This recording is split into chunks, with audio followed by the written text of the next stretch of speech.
আপোনাৰ কেনে অশুভ আচৰণ কিয় আপুনি নিৰীহ মনুষ্যৰ ওপৰত কৰিছে অত্যাচাৰ? তুমি মনুষ্যক নিৰীহ বুলি কৈছা? এই মনুষ্যৰূপী বিকুদৰে তোমাৰ মামা আৰু মোৰ সখা হিড়িম্বক কৰিছিল বধ। সেই কথা কি তুমি পাহৰিবা? মনুষ্য আমাৰ শত্ৰু। মনুষ্য আমাৰ খাদ্য। আৰু এই মনুষ্য আমাৰ পূজাৰ সামগ্ৰী।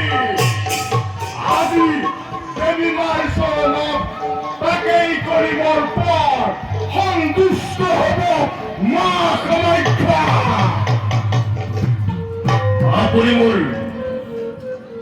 আপুনি মোৰ মামাৰ হক আৰু সেই সূত্ৰে ময়ো আপোনাক সন্মান কৰো নিজি মাতুলৰ দৰে।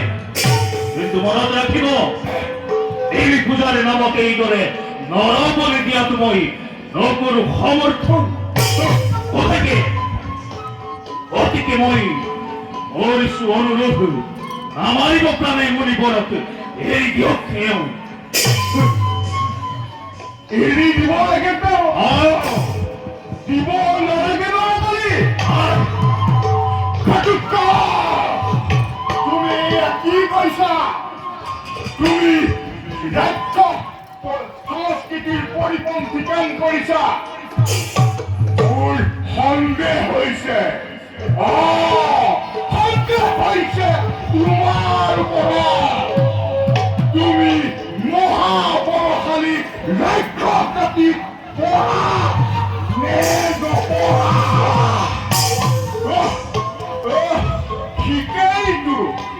ঠিকেই মোৰেই ভুল। তুমি ৰাক্ষস হবা কেনেকৈ? তুমি কোনো নৰাধম হৈ বিকুদৰৰ সন্তান।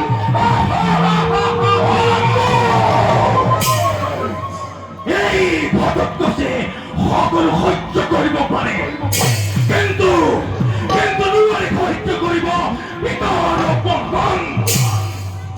তুমি জানা আজি পিতা স্বৰ্গ, পিতা ধৰ্ম, পিতাহী পৰমন্তপ আৰু তেনেহেন পিতা বিকুদৰক তই কৰি অপমান। আজি তই মাতিলি নিজৰ মৃত্যু। এই ৰাক্ষসেষ্ট অৰম্ভক প্ৰাণৰ ভাবুকি। বেছ তেন্তে বেছ, অসুৰৰ নামত এক কলংক তোক আজিয়েই নিৰাশ কৰিম।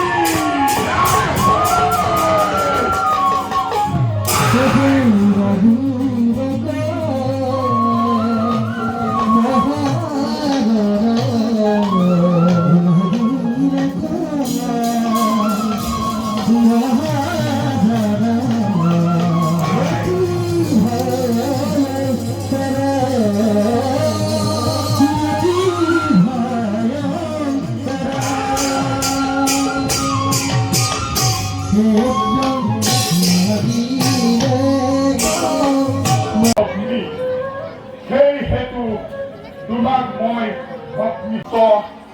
ঘটোৎকচৰ আচৰণত মই সঁচাই চিন্তিত। কি কম হিড়িম্বা, ঘটোৎকচে আজি মোৰ বিৰুদ্ধে ধৰিলে অস্ত্ৰ। আপোনাৰ বিৰুদ্ধে ধৰিছে মোৰ পুত্ৰ ঘটোৎকচে? কিন্তু কিয়? দেৱীমাৰ চৰণত দিবৰ বাবে বুলি কৰিছিলো এক মনুষ্যৰ যোগাৰ। ঘটোৎকচে তাৰে বিৰুদ্ধে মোৰ বিৰুদ্ধে কৰিলে বিদ্ৰোহ। ৰূপত লগাইছে নেকি কোনোবাই জগৰ? মোৰ কিবা কাৰ্যত তুমি হৈছা অসন্তুষ্ট? নাই পুত্ৰ, হয়, মোক কোনেও লগোৱা নাই জগৰ। আজিতো মই অতিকেই আনন্দিত, আজি মই অতিকেই প্ৰসন্ন তোমাৰ কাৰ্যক লৈ পুত্ৰ। আজি হয় মোৰ মাতৃত্ব সাৰ্থক। তোমাৰ কথাৰ উদ্দেশ্য নই নবুঝিল মাত্ৰে মোৰ কি কাৰ্য তোমাকে কৰিলে প্ৰসন্ন? অলংক মানিছিল এই স্থানে তোমাৰ কাৰ্যৰ বিৱৰণ দিবলৈ। ও বুঝিল, তাৰ মানে অলঙ্গ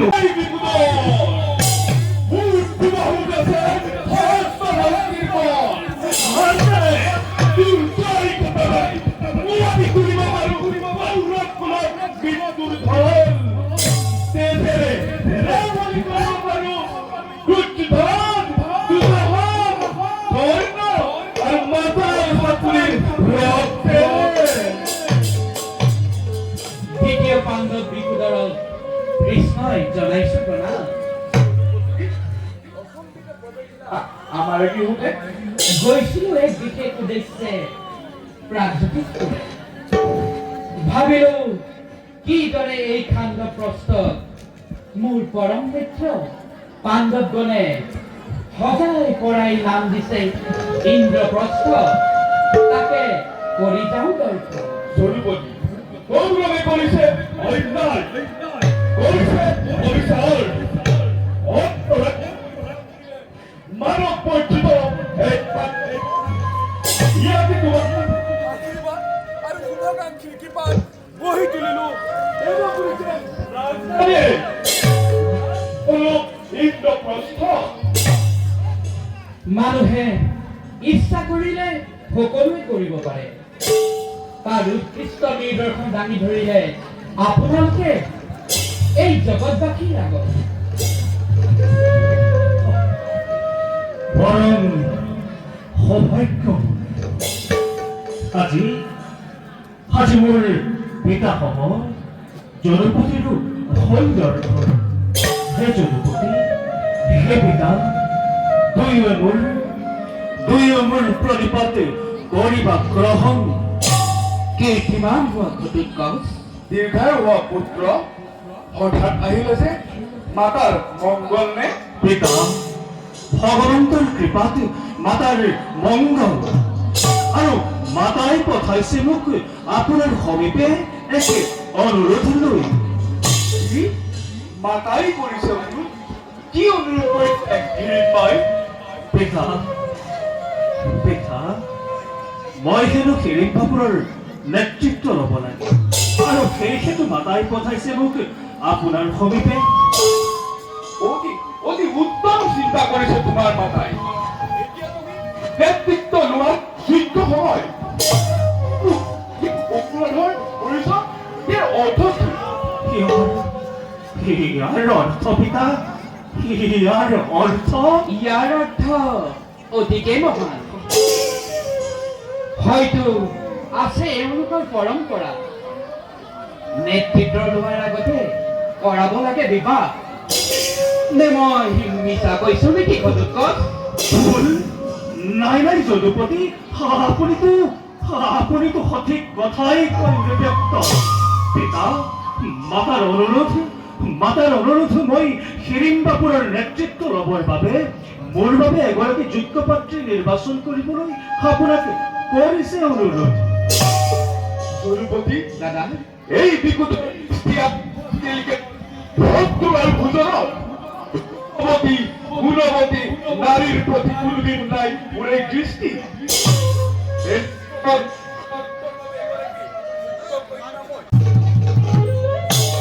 মনানন্দিনী মৌৰৱীকে জনাইছো প্ৰণাম। আগমনৰ উদ্দেশ্য কি? উদ্দেশ্য মোৰ অতিকে মহান। আছে অভিপ্ৰায় মোৰ মনানন্দিনীকে বিবাহৰ। মোৰ আনন্দিনীৰ বিবাহ পিছে জানানে তুমি মোক বিবাহৰ বাবে তুমি দিব লাগিব বল আৰু বুদ্ধিৰ পৰীক্ষা জানো দেৱী, সকলো জানো মই, আৰু সেই হেতু সাজু হৈ আহিছো মই। ল'ব পাৰা তুমি মোৰ জ্ঞান বুদ্ধি বলৰ প্ৰমাণ। তেন্তে তেন্তে প্ৰথমে বুদ্ধিৰ পৰীক্ষাই কৰা হওক সাজু আছো দেৱী, তেন্তে মই আৰম্ভ কৰোঁ। বাহ, নিৰ্ভীক পুৰুষ তুমি তেন্তে শুনা দেৱী, এটা সময়ৰ কথা আছিল একে, সে আছিল কামাতুৰ পুৰুষ, আৰু এগৰাকী আছিল বেশ্যানাৰী। সেই কামাতুৰ পুৰুষজন পৰিছিল বেশ্যা নাৰীগৰাকীৰ প্ৰেমতে, আৰু নাৰীগৰাকীও পৰিছিল সেই কামাতুৰ পুৰুষজনৰ প্ৰেমত। এটা সময়ত দুয়োৰে বিবাহ সম্পন্ন হ'ল। বিবাহৰ পাছত দুয়োৰে এটি কন্যা শিশু জন্ম হ'ল। তাৰ পাছত কি জানা দেৱী? তাৰ পাছত মাতৃগৰাকী সেই কন্যা শিশুসহ ত্যাগ কৰি এটা পূৰ্বৰ প্ৰতীক অৱশেষতে কামাতুৰ পুৰুষজনে কন্যা শিশুটিকে তুলি তালি ডাঙৰ দীঘল কৰিলে, আৰু কন্যাগৰাকীও যুৱতীত হল পৰিণত। মাতাতকৈ অধিক ৰূপৱতী হ'ল সেই কন্যাগৰাকী। তাৰ পাছত কি হ'ল জানা দেৱী? তাৰ পাছত কন্যাৰ ৰূপে মোহিত কৰিলে কামাতুৰ পুৰুষজনক, মানে পিতৃজনক।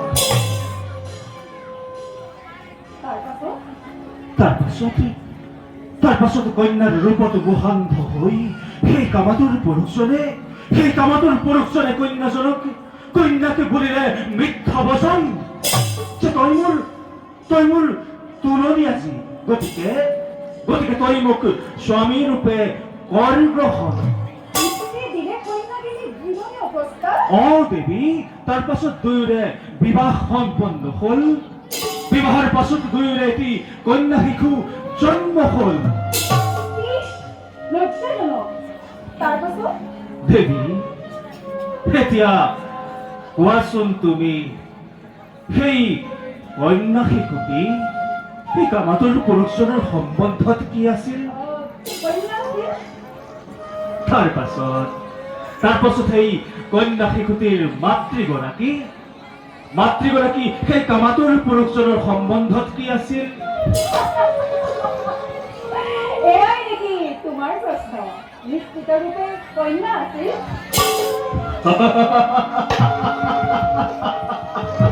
দেৱী, কন্যাৰ সন্তান জানো পিতৃৰ বাবে হয় কন্যা?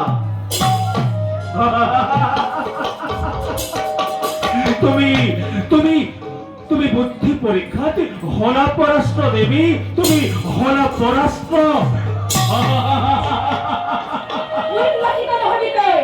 এতিয়াও বাকী আছে বলৰ পৰীক্ষা। অস্ত্ৰ তুলি পাৰো যদি নিজৰ পৰীক্ষা কৰ।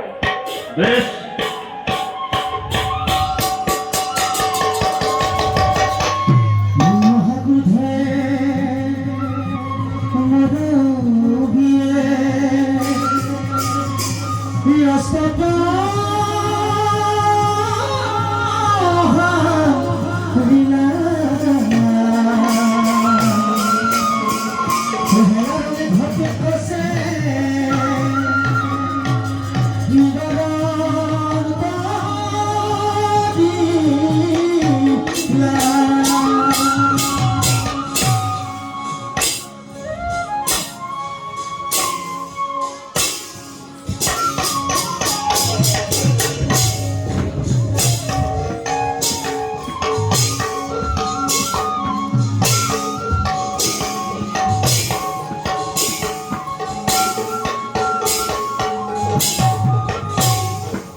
হে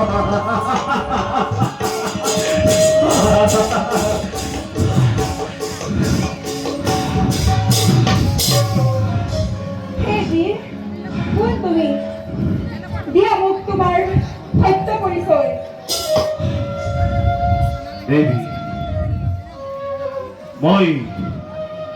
মই ত্ৰিকুটৰ নন্দ, নাম মোৰ ঘটোৎকচ। মোক তোমাৰ সমীপ পঠাইছে যদুপতি। তুমি বিকুলৰ নন্দন হয় দেৱী, আৰু তোমাক পঠাইছে যদুপতিয়ে। হে বীৰ, নিচিনি তোমাক মই কৰিলো অপমান, মোৰ অপৰাধ মাৰ্জনা কৰা। দেৱী, তুমি শৰ্তমতে হৈছা পৰাজিত। এতিয়া কোৱা তুমি মোক স্বামী ৰূপে কৰিবানে বৰণ? অহো ভাগ্য মোৰ। হে বীৰ, নিশ্চিত ৰূপে মই আপোনাক কৰিম বিবাহ।